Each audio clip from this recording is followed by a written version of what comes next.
Hey there, tech enthusiasts. Welcome back to the channel where we dive deep into the world of PC hardware, upgrades, and everything in between.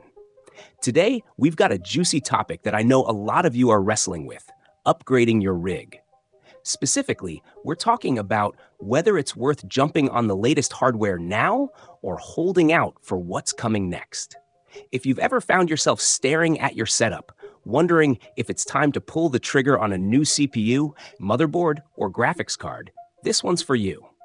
Let me set the stage here. We've got a scenario that's super common. You've just upgraded your CPU and motherboard, say from an H510 with an i3-1005F to a B760 with an i3-13400F. Solid move, by the way. Upgrading both at once is like giving your PC a whole new lease on life. But here's where things get interesting.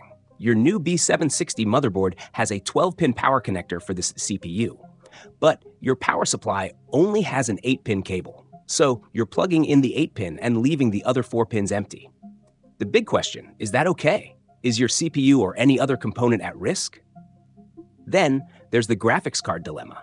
You're rocking an RTX 3050 right now, but you're eyeing an upgrade to either an RTX 4060 or maybe even waiting for the elusive RTX 5060. But when will that even drop? And is it worth the wait? Don't worry, I've got you covered. We're going to break this down step by step, and by the end of this video, you'll know exactly what to do with your setup. So grab a snack, settle in, and let's get into it. First things first, the power connector situation. You've got a B760 motherboard with a 12-pin CPU power input, but your power supply only has an 8-pin cable. You're wondering if leaving those extra 4 pins empty is going to cause any issues. The short answer? Nope. You're totally fine. Here's why. The i3-13400F is not a power-hungry beast. In fact, it's pretty efficient. Even though your motherboard has that extra 4-pin connector, it's really there for higher-end CPUs that need more juice, like an i7 or i9 that might be overclocked or running heavy workloads. For your i3, the 8-pin connector is more than enough. Think of it like this.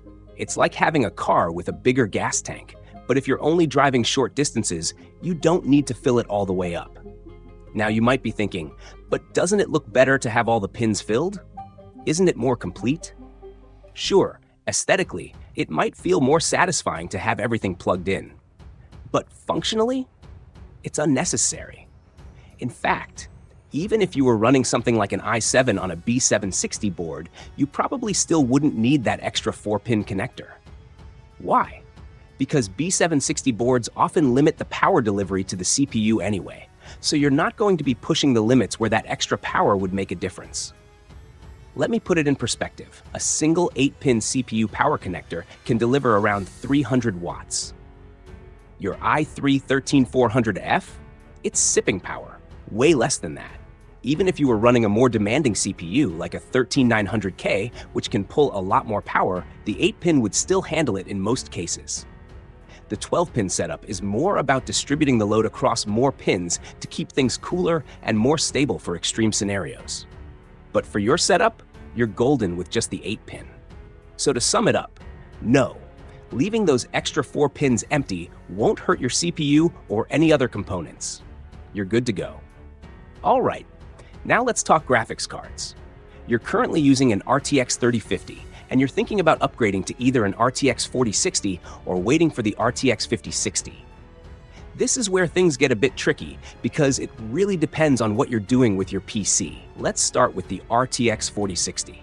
If you're mainly playing esports titles, think Valorant, CSGO, League of Legends, the 3050 is probably still holding up just fine.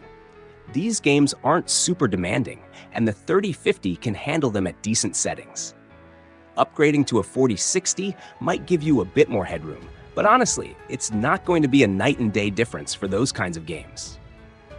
However, if you're starting to dip your toes into more graphically intensive games, AAA titles like Cyberpunk 2077, Elden Ring, or anything with ray tracing, that's where the 4060 starts to shine. The big selling point of the 40 series cards is DLSS and frame generation. These technologies can seriously boost your performance, especially in games that support them. So, if you're playing newer games and want smoother frame rates without cranking up the hardware requirements, the 4060 could be a solid upgrade. But here's the thing. Is it worth it right now? Well, it depends on your budget and how badly you need that extra performance. The 4060 is a decent step up from the 3050, but it's not a massive leap.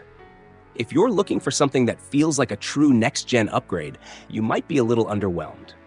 That brings us to the RTX 5060. The mythical 5060. As of now, there's no official word on when it's coming out. We've seen the higher-end 50 series cards like the 5070 and 5080, but the 5060? It's still a mystery. It could be mid-year, it could be later, or it could be pushed even further. And even when it does drop, there's no guarantee it'll be affordable. NVIDIA has a habit of pricing their new cards at a premium, especially right after launch. So, if you're thinking about waiting for the 5060, you might be in for a long wait and potentially a hefty price tag. Plus, by the time it comes out, there might be other options on the table. That's why I'm going to throw another idea your way. Consider the RTX 4070. Hear me out. Right now, the 4070 offers a significant performance boost over the 3050, and it's already available. You don't have to wait, and you can probably find some decent deals if you shop around.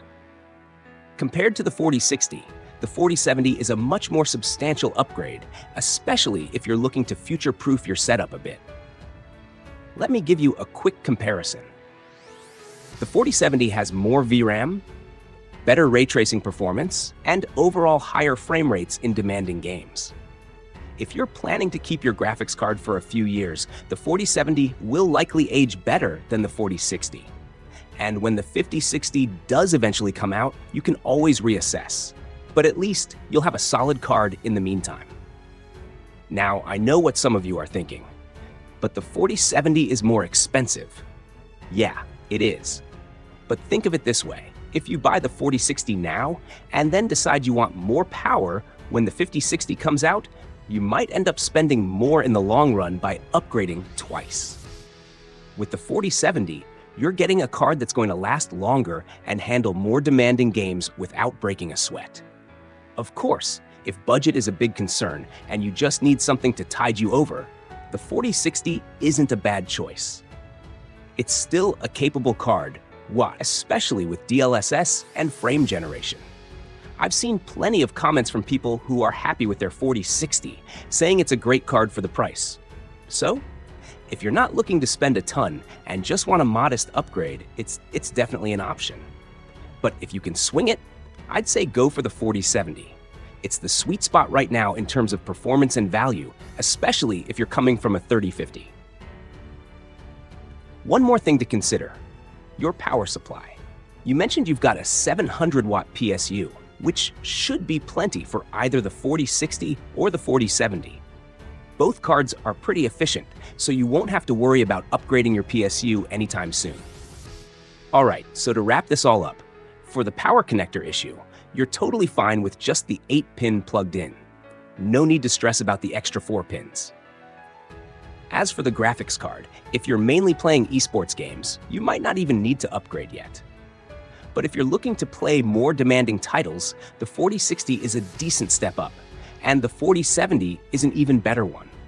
Waiting for the 5060 could be a long and uncertain road, so unless you're really patient, I'd say make a move now. At the end of the day, it's all about what you need and what you're willing to spend. There's no one-size-fits-all answer, but hopefully this gives you a clearer picture of your options. Thanks for tuning in, and I'll catch you in the next one. If you enjoy this video, please like, share, subscribe and hit the bell to the later update from my channel. Thank you for watching till the end and see you in the next video.